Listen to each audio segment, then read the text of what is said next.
This is Open Door with Vince Robinson. In-depth conversations with people who are making a difference in the lives of others here and around the world. Culture is at the heart of who you are. Know your culture, find yourself on Open Door with Vince Robinson. Grand Dawn and Great Rising, Cleveland, Ohio, and the rest of planet Earth. Welcome to another edition of Open Door with Vince Robinson. Today I have the pleasure of speaking with another artist. She is being preceded by Mr. Lawrence Baker, who is one of Cleveland's prominent artists, and Bonnie Venable is another one of those artists. Gives me a great deal of honor and pleasure to welcome her to the program. Welcome to the show, Bonnie.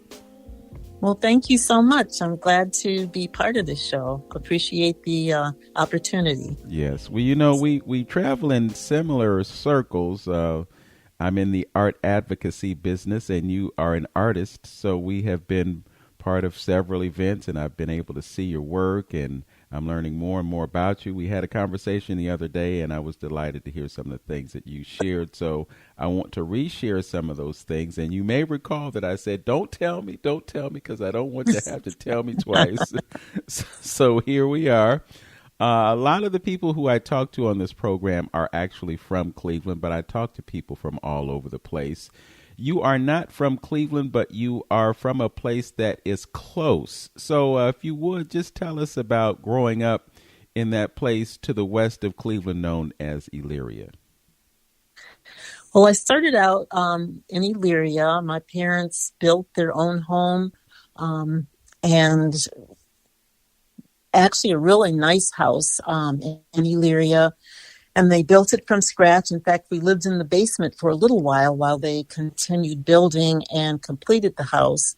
My dad worked 2 jobs. My mom was a home care person. After living in Elyria, I think I was in like the 6th grade, my dad decided that we should move to Wellington. And so then we relocated to Wellington, and they started up a dairy farm.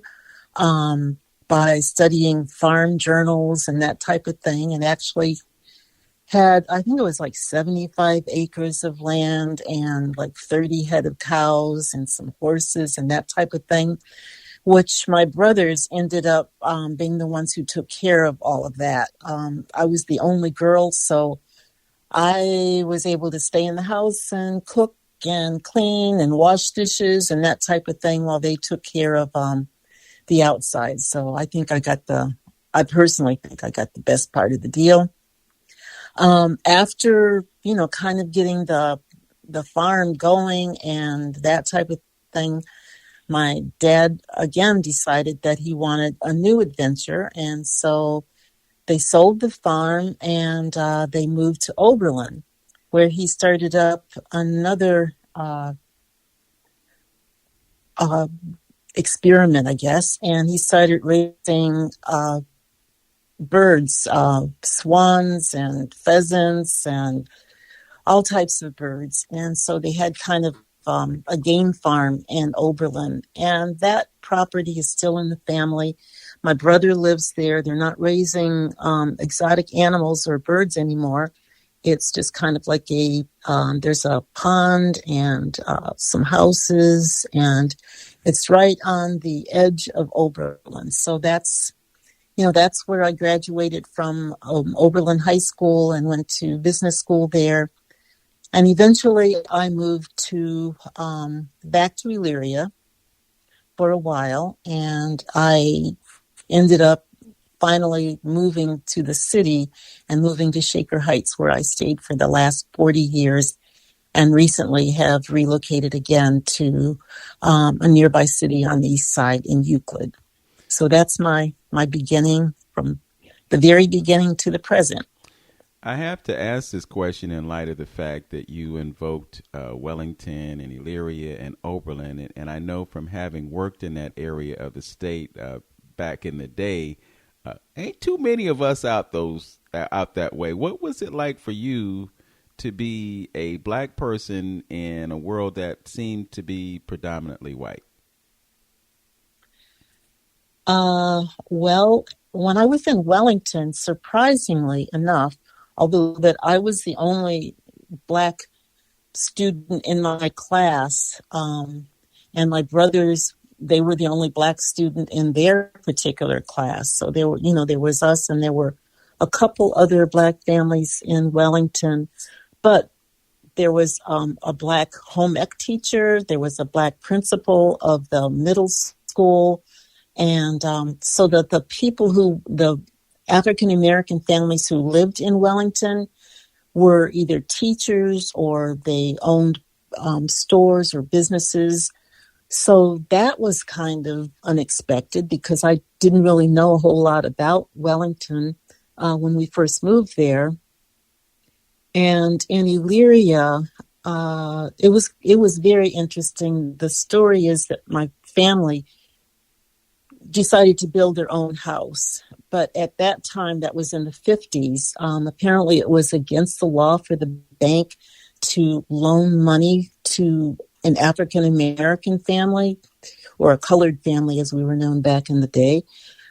So, that was kind of difficult, except that the bank, the president of the bank, although he was, bound to follow the regulations of the bank, he ended up loaning the money to my parents out of his own pocket for them to get started building their house. So, there were definitely situations where African Americans or, my family, there were limitations, but there were a lot of people who were also very supportive and also very friendly. So it was different. It was a unique experience. And then when I moved to Oberlin, the whole mixture changed. Instead of being the only Black family in our grade or limited number of Black people, then it was completely the opposite.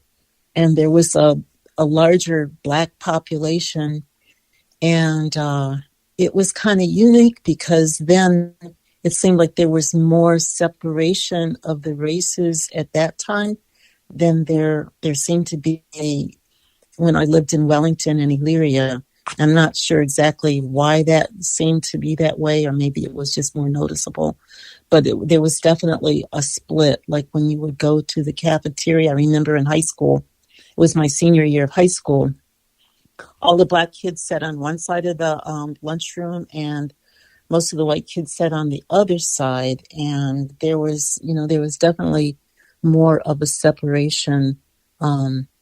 I guess there were more of us to separate. Maybe that was why. I don't know. Well, But that was yeah, different.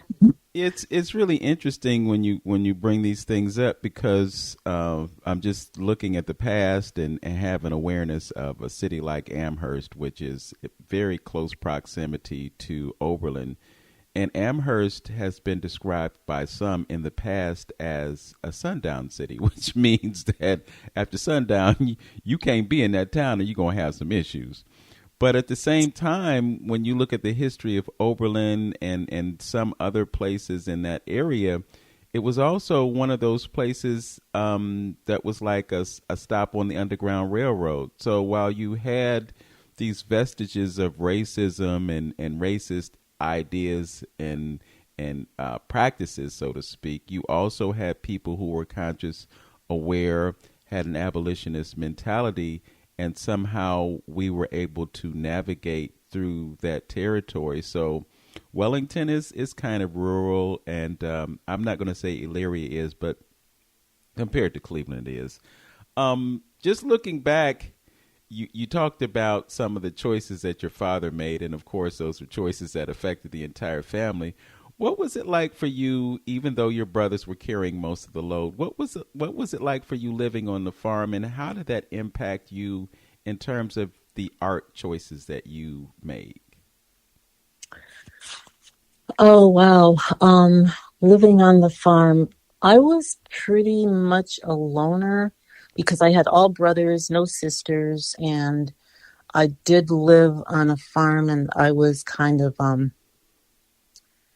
so I spent most of my time like reading. I read a lot. I read like what was it? Gone with the Wind in 3 days, and that's like about a 3,000-page novel. So I did a lot of reading, and I did a lot of sewing and artwork, that type of thing.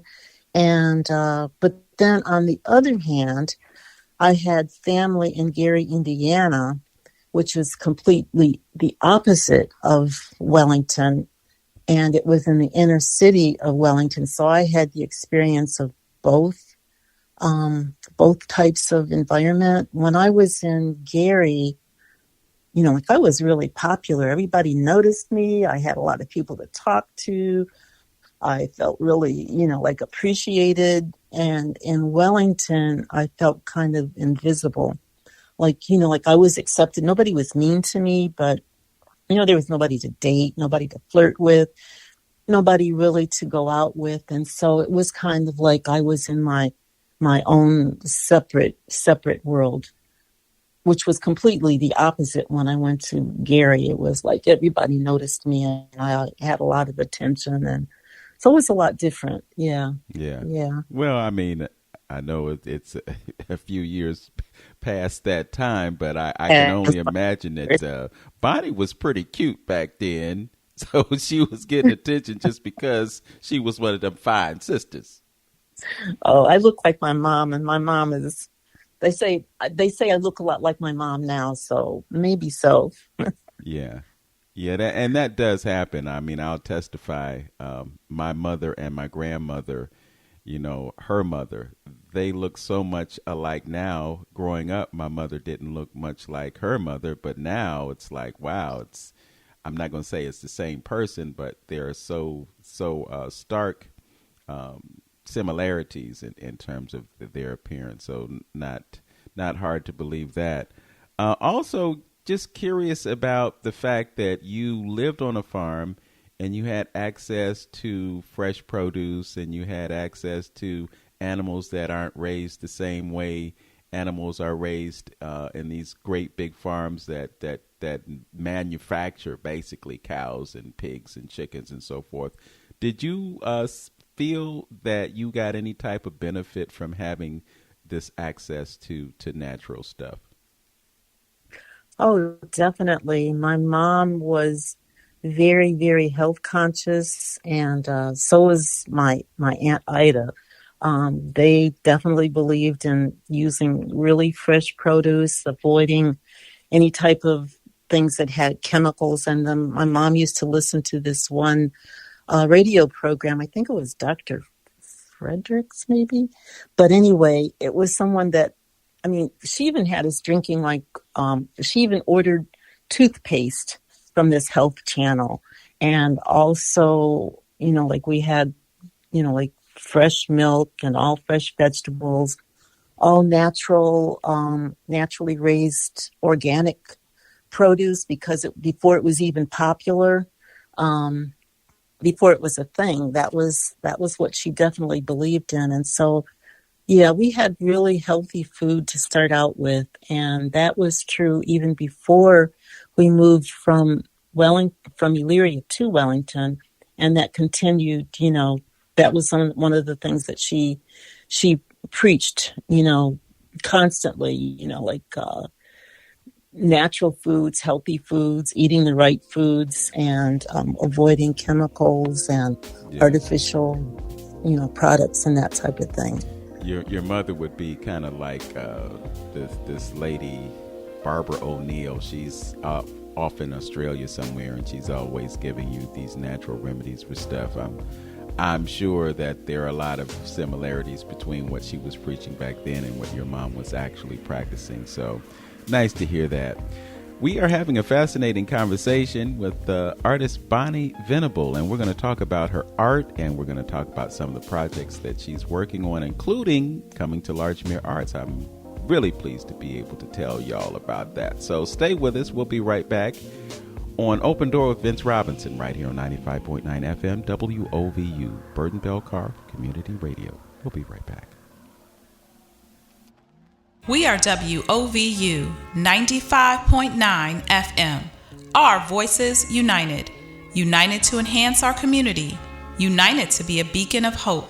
United to empower our community. WOVU 95.9. Our voices. Hi, this is Olivera Perkins from Signal Cleveland, and you're listening to WOVU 95.9 FM, Burton Bell Carr Community Radio. Welcome back to Open Door with Vince Robinson and the conversation with artist Bonnie Venable, who grew up in Elyria and Wellington and Oberlin and lived on a farm with all these brothers who had to do all the heavy lifting, while she, on the other hand, got to read Gone with the Wind and do her sewing and all those other things that typically young ladies back then might be involved with.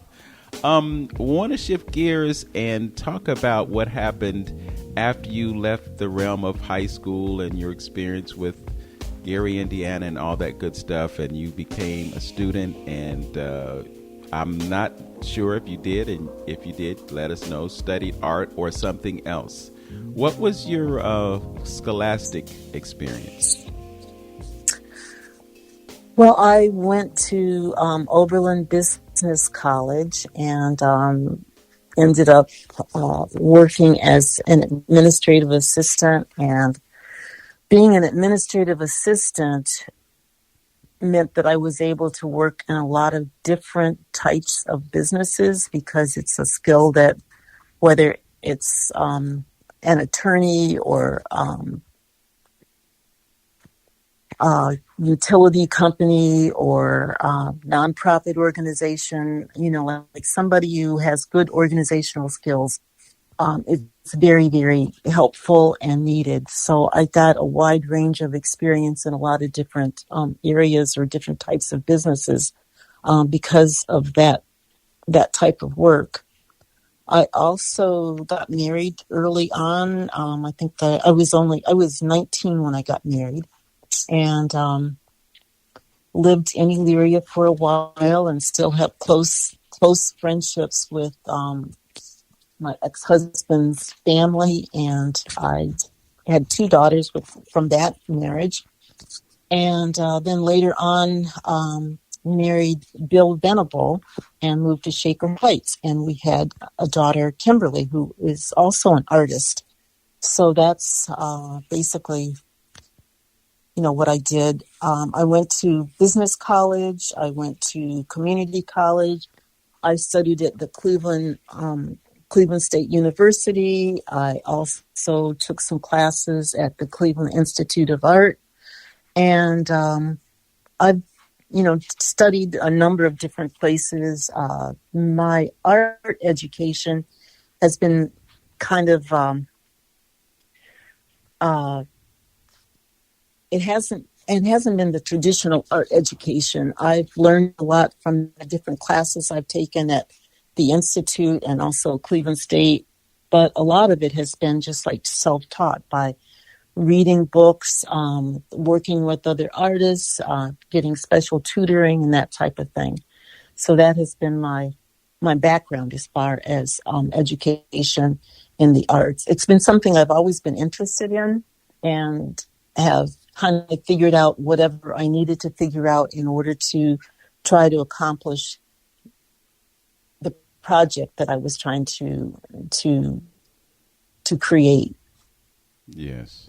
Well, sometimes that education is important, and sometimes it can play a pivotal role in developing someone's artistic ability, but sometimes that artistic ability is already there, and what education does is it brings out of you what's already there. So, I don't know that it's necessarily a thing that you have to have an MFA to be considered a serious artist, because some artists who have great work may have never taken an art class.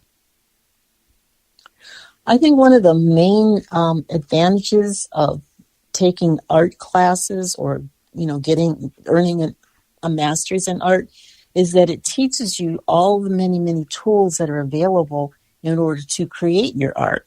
What type of material you can use, what types of tools you can use, things that you don't necessarily know about unless it is presented to you in a structured way. So, the biggest thing that I felt was missing for me by not having a formal, structured idea of how to go about this is that I don't know all the tools that are available. It's like going into the hardware store and you didn't know that there was this great tool that would make the fixing of your windows or something so much easier if you just knew it even existed. So that's the thing that I've missed the most, is not automatically knowing what is available to create different things. And so I kind of had to, some of it I just had to figure it out. And then, like you said, you can sometimes come up with a completely new experience because it's something that no one else would have thought of doing it that way, but out of necessity and wanting to reach a particular end results, you kind of look around and say, well, let me see, maybe I can use a little bit of sawdust in with my paint and make texture or something like that. Yeah, I totally relate. I mean, technically, I didn't study photography. I took one class at Kent State University in the Department of Pan-African Studies, and it wasn't specifically a photography class. It was a class that dealt with several different kinds of things that had an artistic nature. But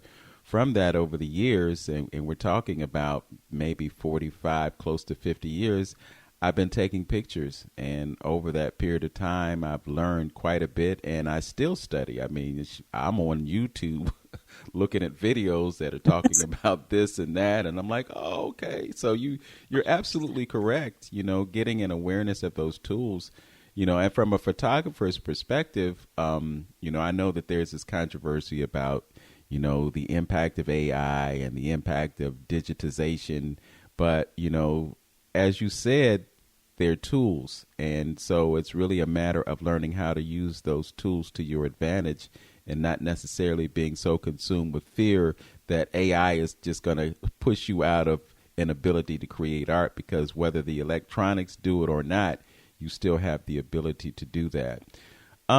So what are your choices in terms of mediums, genres? Talk to us about the nature of your art.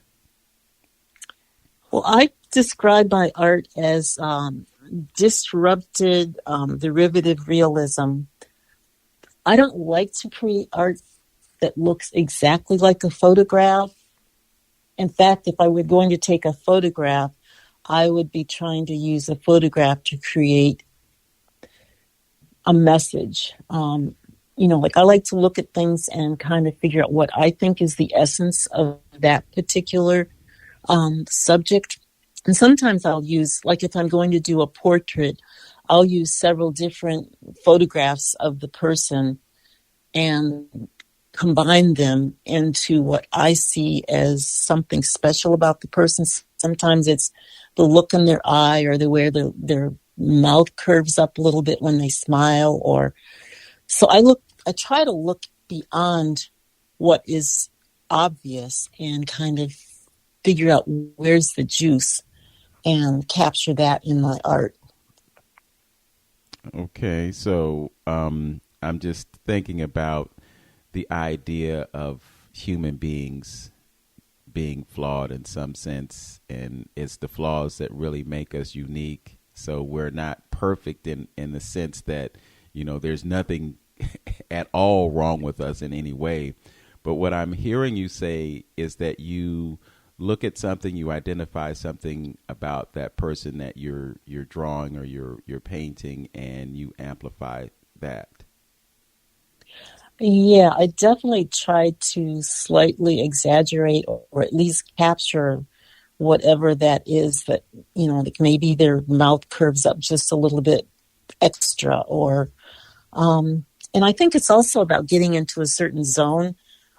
The idea of left brain, right brain, like left brain meaning the part of our brain that tells us words and phrases and judgment and that type of thing, oftentimes takes over. But when we can switch over to the right brain, which I think when we're really in the zone, when we're doing our artwork, that is the intuitive portion. And I think that's almost a spiritual part where we we're in a different place when we're actually into the creative mode, and it's hard to explain what's going on, and it happens so quickly that we don't even take the time to put it into words. And so when you're in that zone, that's when I think most of my art is created. You lose track of time, you lose track of where you are, you're just in the zone.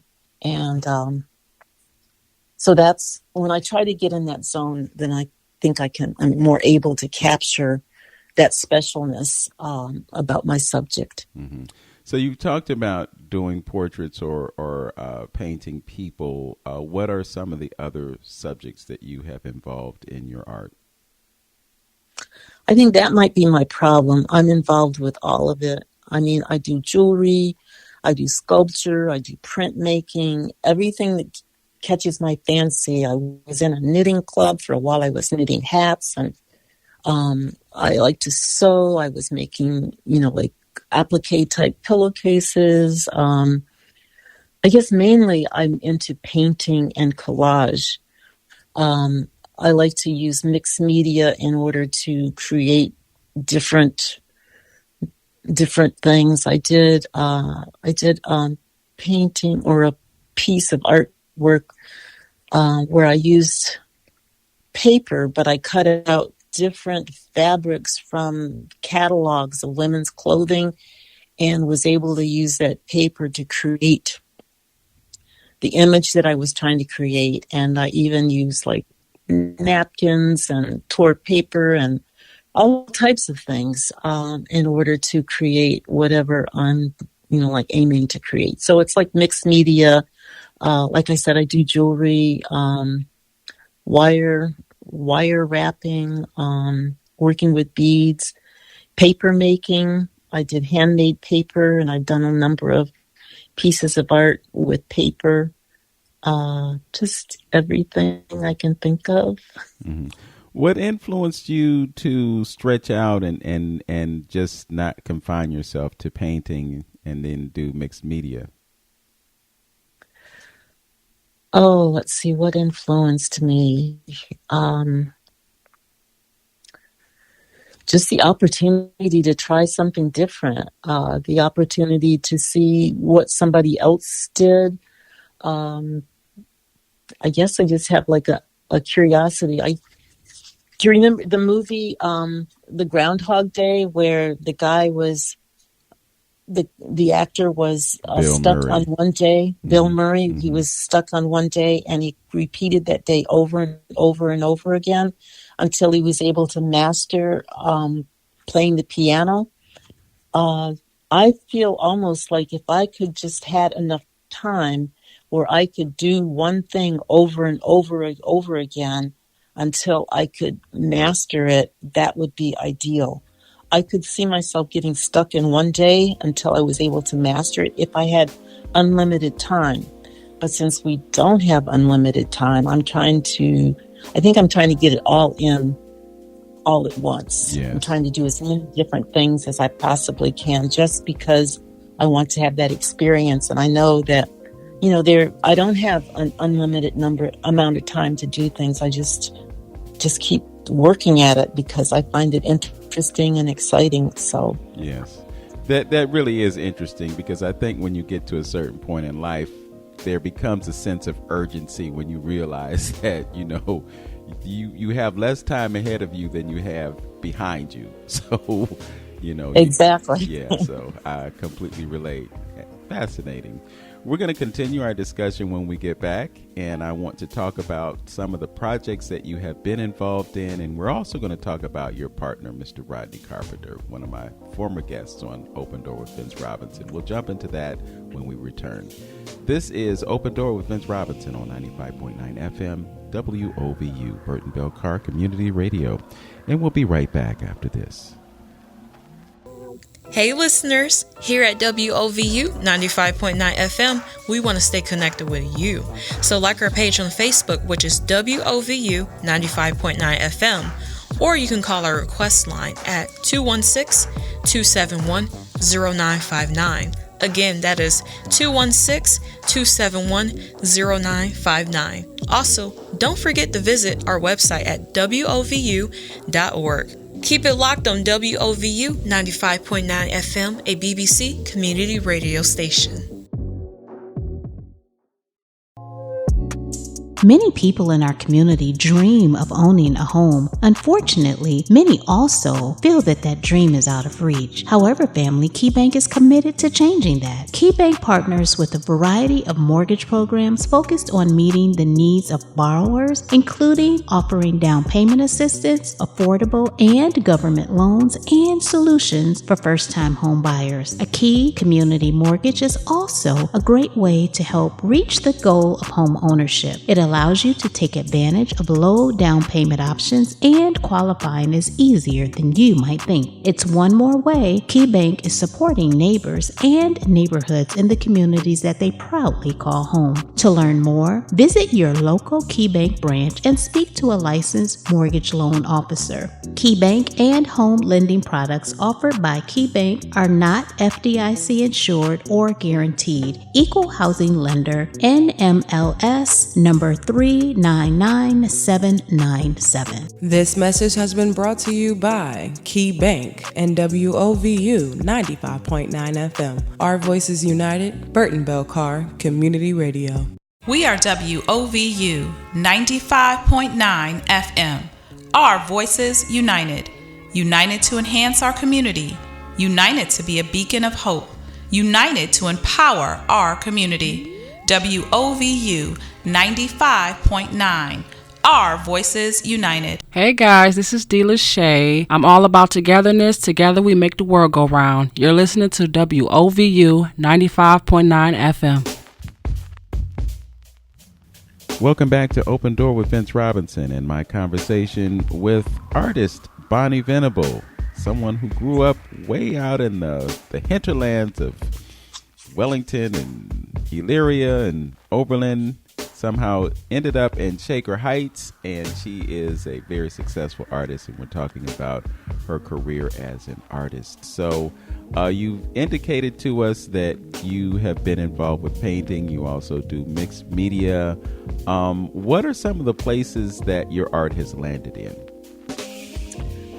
Oh, let's see. Well, I have participated in a number of things at the East Cleveland Library. In fact, there's a show that's up right now. And also the Yard. There was a show that was there last year, I guess it was, the 1 Foot Squared project and paint study. So my artwork has been featured there. Imagine, which was on Imagine Chagrin, storefront art exhibition, commissioned portraits in Shaker Heights. Of course, I had some artwork at Larchmere Arts. Had an art exhibit. Rodney and I had an art exhibit at Stefano and Company Salon in Shaker Heights. There was a virtual art show, an online art show with the Beechwood Art Council. I was with the group with the Anansi Artist Alliance, and we had the Goldilocks Project, and our artwork was displayed in the gallery at the Old Stone Church on Public Square. I had some work at the Creative Women Today. That was on the West Side. The East Cleveland Theater. I had an independent art show there.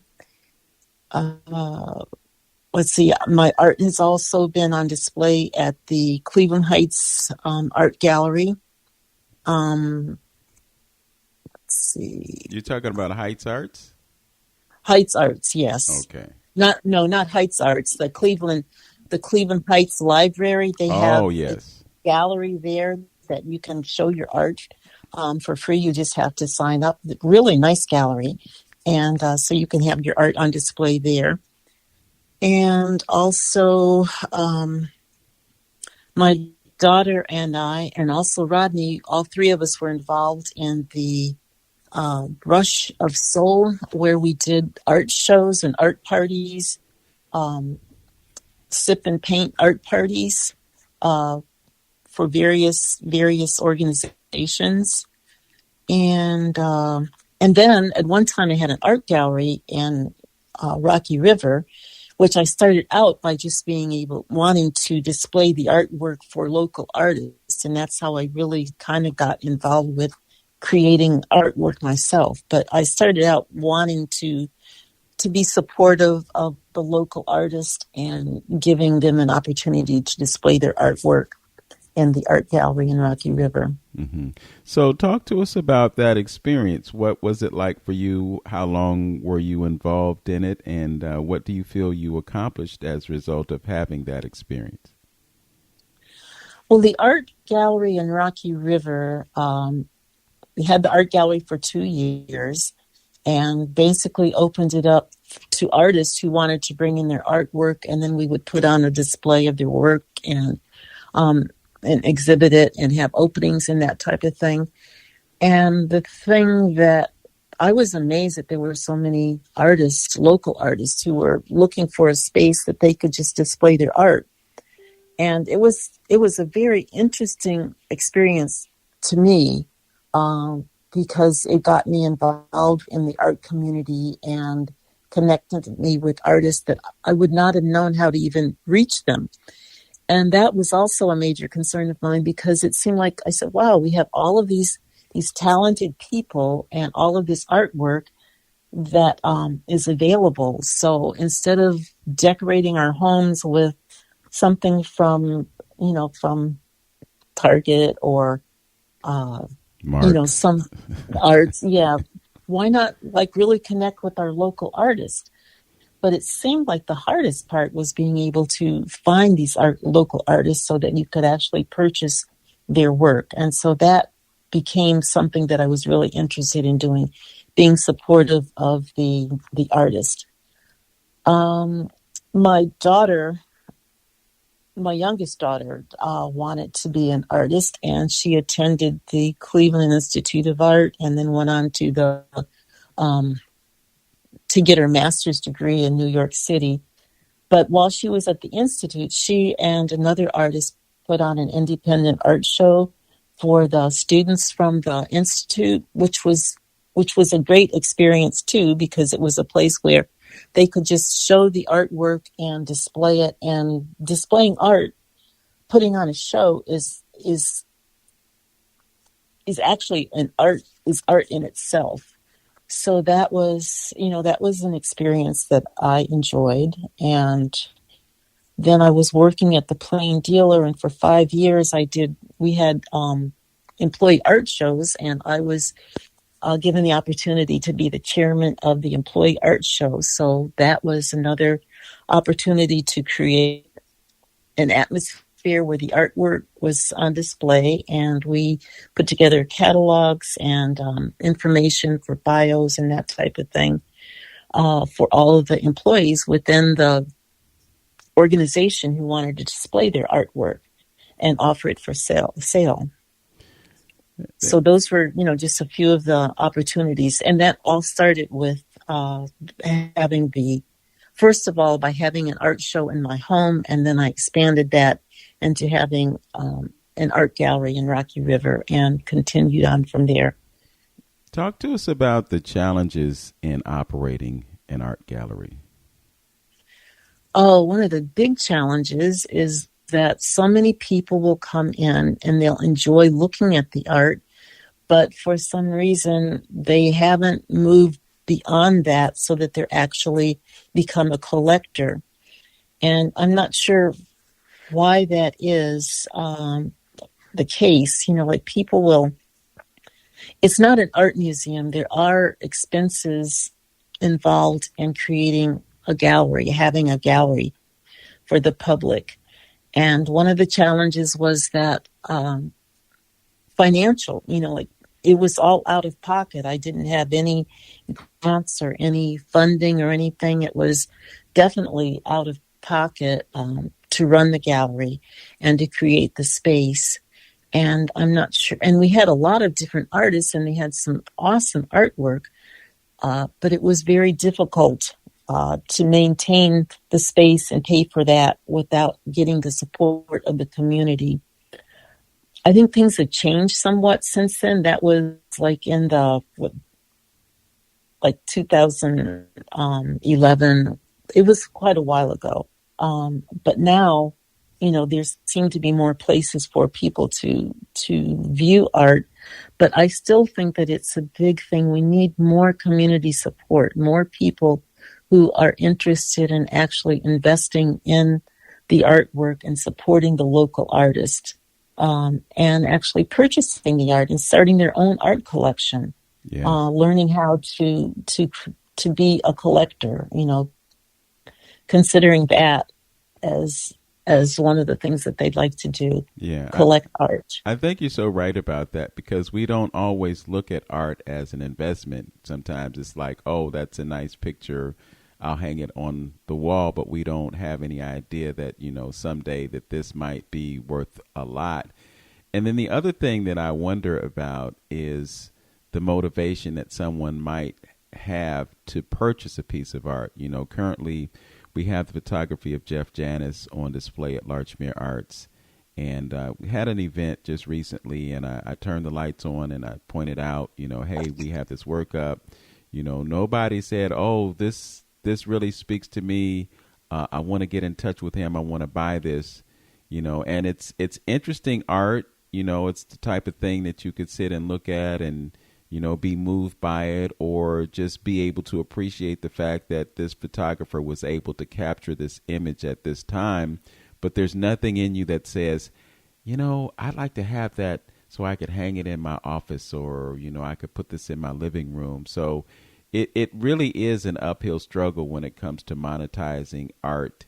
And it's so ironic, too, that, some artists, they create all this work while they're alive, and then when they're gone, it becomes worth so much money.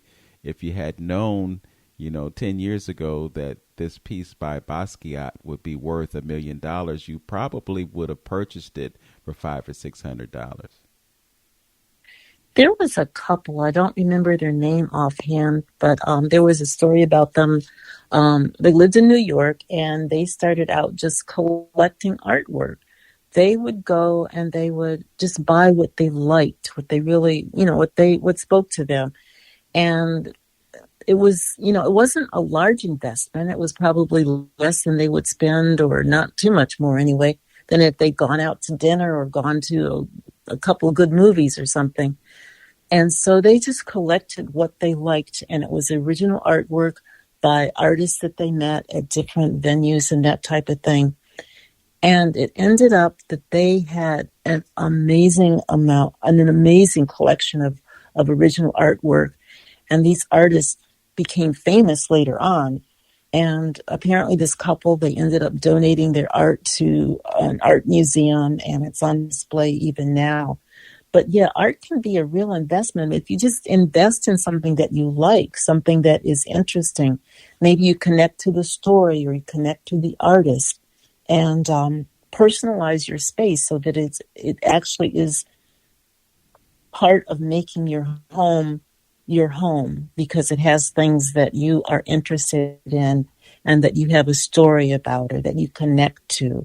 So I think that's, we need to move on to doing, like we'll collect jewelry, we'll collect clothes, we'll collect shoes and that type of thing. But art is something that you can actually pass on to your family and keep it. It becomes part of your home. Yes. Well, that story that you told about the couple that started collecting art, we need to tell that a little bit more, because maybe it will cause a light bulb to go on in somebody's head. And say, well,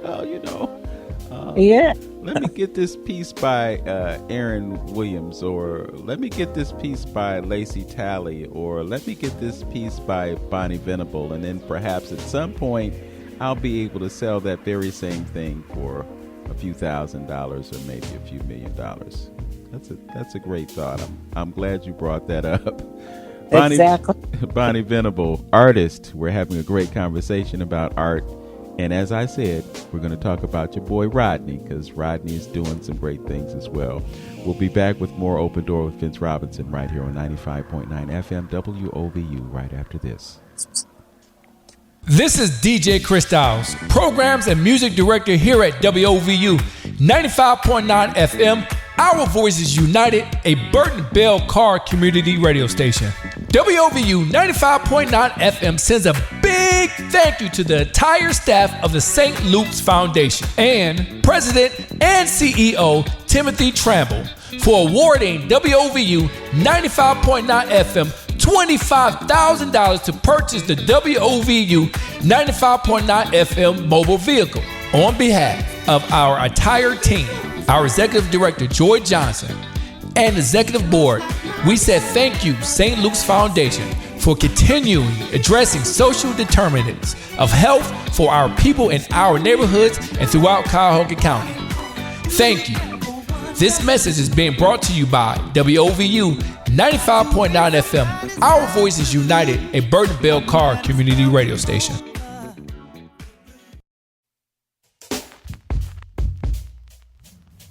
Welcome back to Open Door with Vince Robinson and the great conversation that I'm having with Bonnie Venable. She's an artist. She's talked about a lot of the places that her art has ended up, and we're looking forward to her art landing at Larchmere Arts. We're looking at having a show that will begin on November 8th, and we will provide ample opportunities for folks to come in, view the art, and buy the art. Buy the art. Okay. So anyway, you spoke about your partner, Rodney Carpenter, and I got to hear the story about how you all became kind of like a dynamic duo in the art field. How did it happen? Well, I guess I would say Rodney is one of my best friends. Started out working with Rodney. He's always been in the art world, it seems like. I met him when I was attending some classes with Ed Parker at Ed Parker's Snicker Fritz studio space.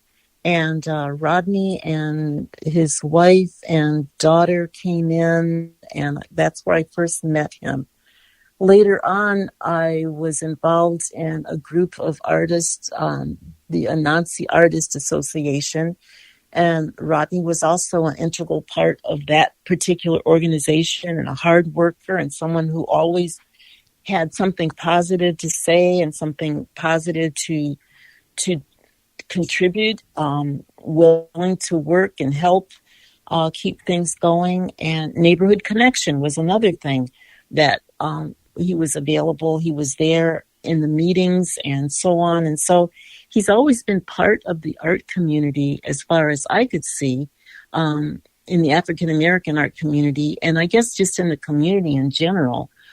He's been, there helping people and doing murals and creating art forever, I guess. Seems like it anyway. Let's see. We had some jazz concerts and different organizational type things that are going on that we work together. And then, let's see. I'm trying to think. Well, then I stopped working at the Anansi Artist Alliance, and my husband was ill, and I kind of got away from the art organization for quite a while. And I think Rodney's wife also had some health issues, and he lost his wife a number of years ago. And a couple years ago, my husband also passed. And so I guess our mutual interest in art kind of brought us back together. My daughter started an organization of teaching art classes and the sip and stroke type of artwork. And so we were looking for some people that we could all work together. So my daughter Tanya, Rodney, and myself started doing the art classes. And from there, we continue to do artwork and creating different projects and putting together different opportunities for people to buy art. Rodney's been really great as far as being able to share all of his information, or a lot of his information, as far as how to create art, how to make frames, how to present your artwork, and that type of thing. And it's just been that we've developed a really good friendship and a good partnership as far as being able to continue to create artwork together and put on shows and that type of thing. I'd say Rodney is one of the real resources for the greater Cleveland area, and probably does not get nearly as much recognition as he deserves, although it seems like every place he goes, everybody knows him. He's known as The Rock. Mm-hmm. The Rock. Rock. Okay. Well, I have an even greater appreciation for him. And, one of the things that I really appreciate Rodney is that he is just such a positive spirit. Definitely. Always looks at the bright side of things and how to do things better, and how we can make something move forward.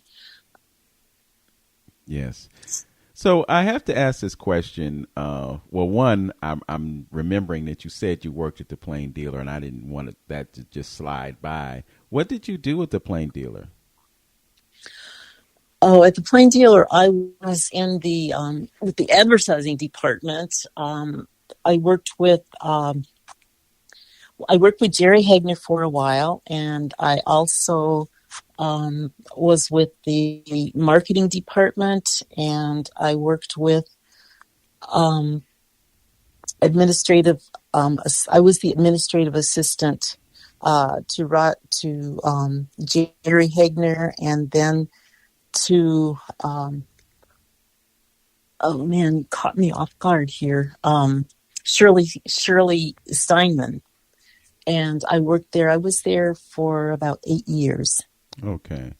Yeah, and I wanted to ask that because, sometimes we get caught up with this idea of the starving artist, and you can't make a living based on your art. Same thing with musicians. You can't make a living based on your music. You have to find other things to do.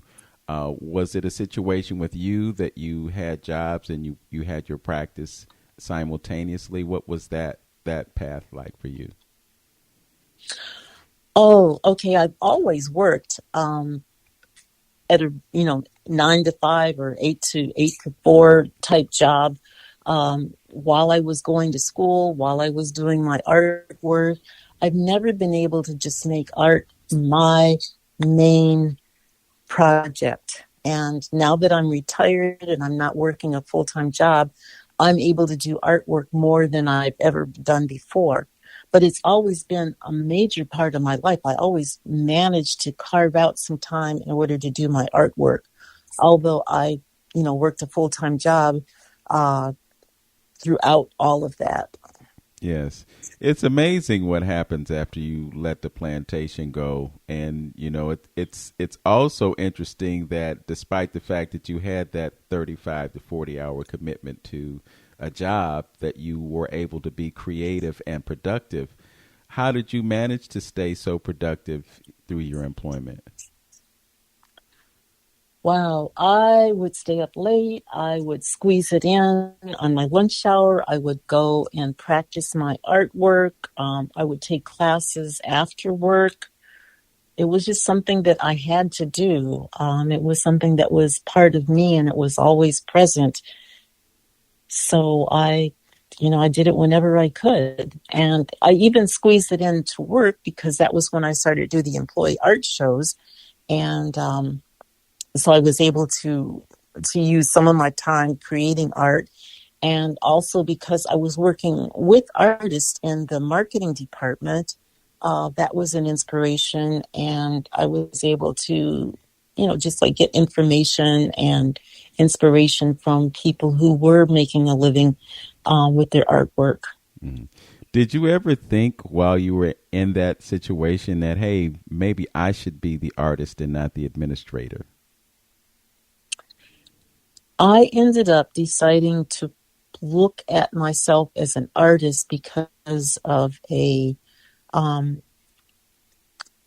I was taking this self-development course, and one of the things that we did was to look back and say, like, before all of life got in the way and they told you what you should do and what you ought to do, what did you want to do? And looking back, one of the things I always wanted to be was an artist. When I was a kid, I used to think of myself as an artist. I wanted to take one of those courses where you send away for information on how to draw and that type of thing. And as a project, I ended up having an art show, and I contacted Dale Good and invited him to be, in my show. He was one of the names I knew as far as an artist, and he introduced me to Albert Wagner. So my very first art show, and it was all part of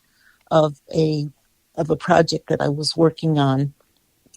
I had my first art show in my home, and then from there I ended up developing an art organization. I called it an online art gallery. It was Wallflowers, and where I featured Dale Good's work and also Reverend Wagner's work. And from there, I ended up, opening the gallery in Rocky River and just kind of, following it. Before, art was just a hobby. That was something I did for entertainment or for relaxation or just, because I enjoyed doing it. And the first time was when I decided that, well, let me experiment with it, see what it would be like to be an artist. And if I could recreate myself, if I could create who I wanted to be, that's what I would be as an artist. Before the kids and the family and the job and all of that got in the way, if I could have just, wiggled my nose and made it happen, I would have been an artist. Yes. Well, we had COVID hit, and because of that, we weren't able to gather in places like galleries and so forth. So I heard you mention this online piece. What are you looking at down the road in terms of ways to get your artwork out there? Do you think that there will be like this hybrid approach where you do both the gallery thing and the online thing? Do you think that it's more important for people to physically see it, or can you default to someone observing your image on their computer screen and saying, I want to have that? Well, everybody says that having an online presence is extremely important, and that it opens up the market so that you can share your work all around the world. And that seems like a really logical and good idea. So I'm interested in doing that. I'm interested in actually, doing a better job of figuring out how to present my work in an online environment. But I also think it's really important to have galleries where you can go and actually see the artwork and mingle.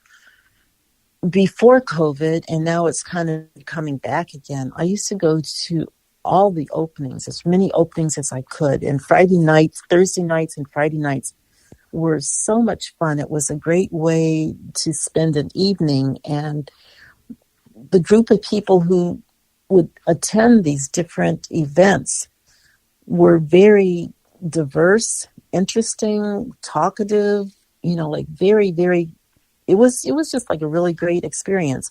So I would like to do more of that and actually have more openings and participate in actually being able to attend various events.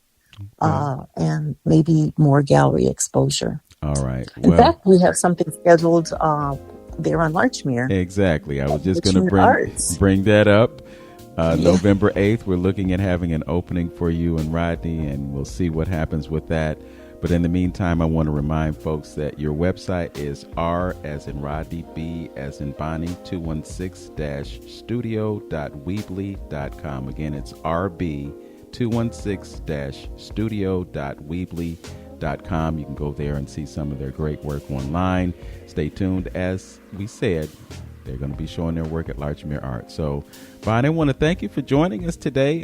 Fascinating conversation, and look forward to seeing your work live and in person.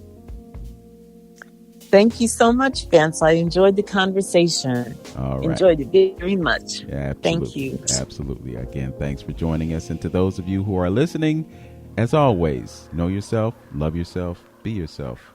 Make today your best day. Peace.